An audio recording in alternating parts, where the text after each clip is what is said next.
Hi guys! Kumusta po kayo? Muli ako si Nati Remigio.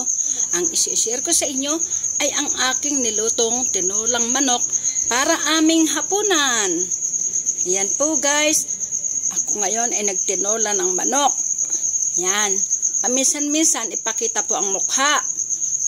Yan, ako na po ay naglagay na ng bawang. Ngayon lang po itong aming hinapunan. May uwi ng karneng manok yung anak ko. Tapos ay nanungkit ako ng papaya dito sa aming tanim sa likod bahay. At naghingi ako ng malunggay doon sa aking inang. Kaya ako ngayon ay may itinitinola. Ayan, nakalagyan na po ang bawang, luya at sibuyas.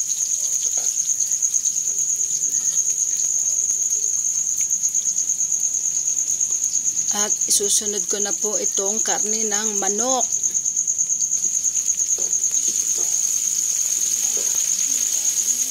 Yan, karne ng manok na di ko alam kung magkano po itong binili niya. 4 na peraso yan eh, hiniwa-hiwa ko. Kaya marahil laging 8 peraso siya.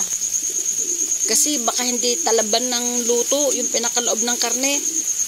Kaya hiniwa ko sa gitna. O, ayan, at sinasangkot ko na. Magkakatubig na yan kasi kaya hindi ko na siya tutubigan. Lagi ko nga po sinasabi magkakatubig ang karneng manok kahit hindi tubigan. Ayan, patis.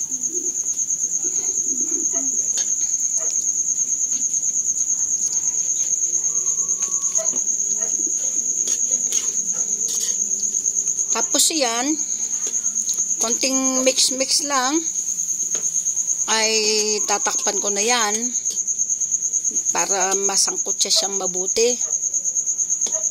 Ganun po ang aking ginagawa. Ayan, kukuha lang ako ng takip. Ayun.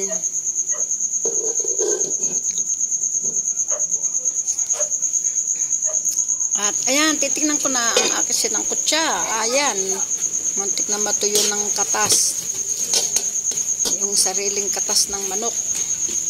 Kaya lalagay ko na ang papaya. Yan. Una ay medyo malalaki ang hiwa ng aking papaya. Ay ginipit ko lang sa gitna. Dahil gabi na po, niluluto ko to para aming hapunan. Kaya hindi na po maarte ang mga paghiwa-hiwa ng papaya. Yan, isang baso lang at kalahati ang aking isasabaw.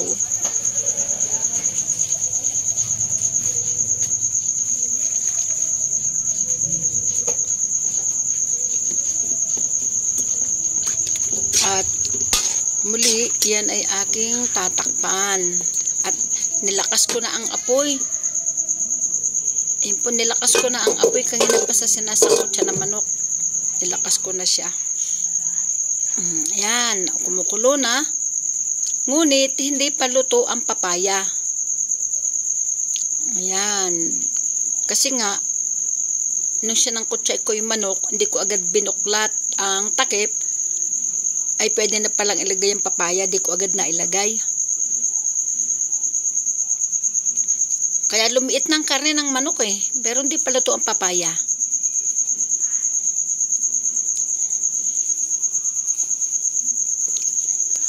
Ayan po, at sa palagay ko ay matabang. Lalagyan kong konting asin. Ngunit matigas pa. Sa tingin pa lang matigas na eh, yung papaya. Ngunit dinuro ko pa. Talagang matigas pa siya. Ayun ay asin. Sana pala, hindi ko nilagyan ng asin agad. Nilagay ko kasi magic sarap eh. Malat. Nakalimutan ko. Sana di ko na nilagyan ng asin. Dahil nung nilagay ko yung magic sarap, umalat na siya.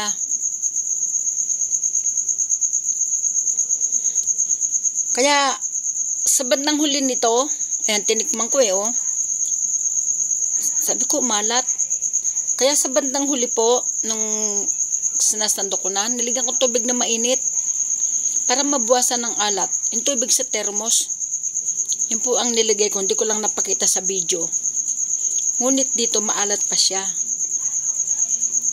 Yan. Kinukwentuhan ko lamang po kayo para hindi kayo mainip sa aking video. Katulad nga ng dati, marami dito nagpapatugtog sa aming lugar. Kahit gusto ko man salita, mahahaluan din ng mga tugtog o kaya yung mga ugong ng motor.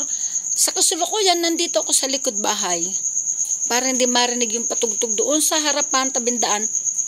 Yan, lagay ko na yung malunggay. Tsaka parang di marinig masyado yung mga ugong ng motor na dumadaan, mabibilis magpaandar ng motor. Ayan. Dito ako sa likod bahay, may marinig man po kayo ngayon, ay konti na lang, mga usap-usap. Pero minsan kahit dito po sa likod ng bahay namin, marami rin po nagpapatugtog kasi po nasa gitna kami ng mga bahay. Yung aming bahay nasa gitna ng mga bahay at kami pa ay tabi sa daan. Iskinita lang pong daan, hindi po daan na highway. Ngunit kasi maraming bahayan dito sa amin. Oh, ayan po. Luto na po yan. Oh, yan. Siya nga pala mahaba ito. Video ko, pinabot ko lang ng higit 7 minutes. Nasa ano to?